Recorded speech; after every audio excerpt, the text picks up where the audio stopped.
Welcome to Clinical Tools Library, evidence-based scales and questionnaires designed to support healthcare professionals in practice.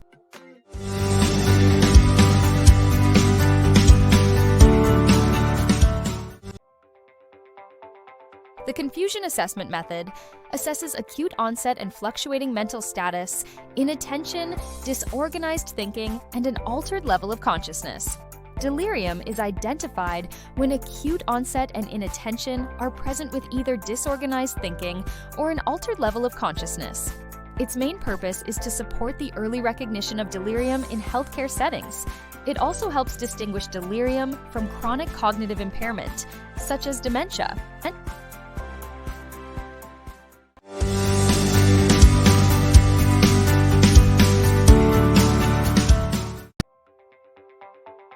The confusion assessment method is indicated for hospitalized patients, particularly older adults and those with acute illness, surgery, intensive care admission, or other risk factors for delirium. It is most useful at the bedside when delirium is suspected and a rapid assessment is needed to identify acute onset or fluctuating mental status, inattention, disorganized thinking, and altered level of consciousness. It supports clinical screening but does not replace a comprehensive evaluation of underlying causes.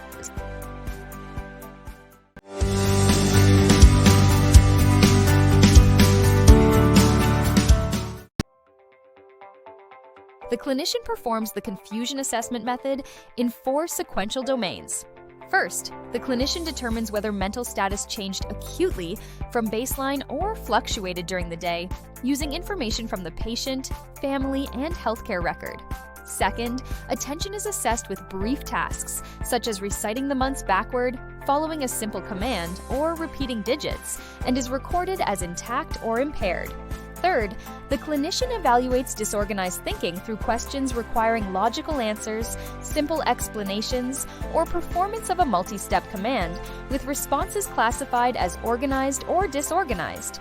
Fourth, the clinician observes the level of consciousness and records it as alert, vigilant, lethargic, stuporous, or comatose. Each domain is coded as present or absent rather than assigned a numerical score. The assessment indicates delirium when acute onset or a fluctuating course and inattention are both present, together with either disorganized thinking or an altered level of consciousness. A negative result requires that this combination is not met. The confusion assessment method has no total score or normal reference range, so interpretation depends on the specified diagnostic pattern and comparison with the person's baseline mental status.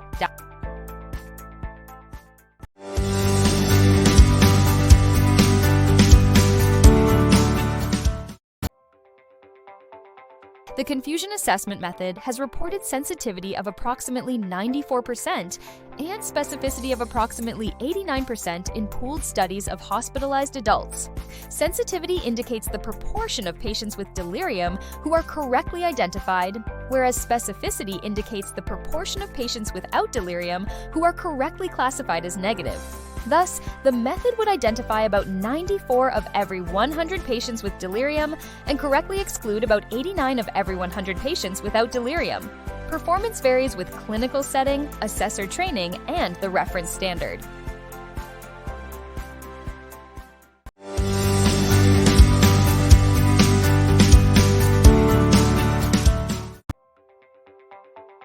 The confusion assessment method was developed by Sharon Inouye and colleagues in 1990 from the Diagnostic Criteria for Delirium in the Diagnostic and Statistical Manual of Mental Disorders, 3rd edition revised, to provide a brief, structured bedside assessment for older hospitalized adults.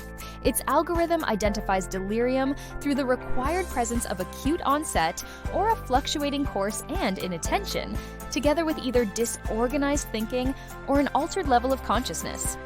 In the initial validation work, the method demonstrated sensitivity of approximately 94 to 100% and specificity of approximately 90 to 100% when compared with evaluations by trained clinicians using established diagnostic criteria with strong inter-rater agreement.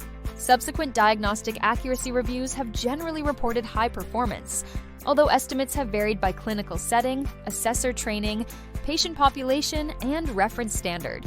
One systematic review reported pooled sensitivity of approximately 94% and specificity of approximately 89%, while other analyses have found lower sensitivity but specificity approaching 99%.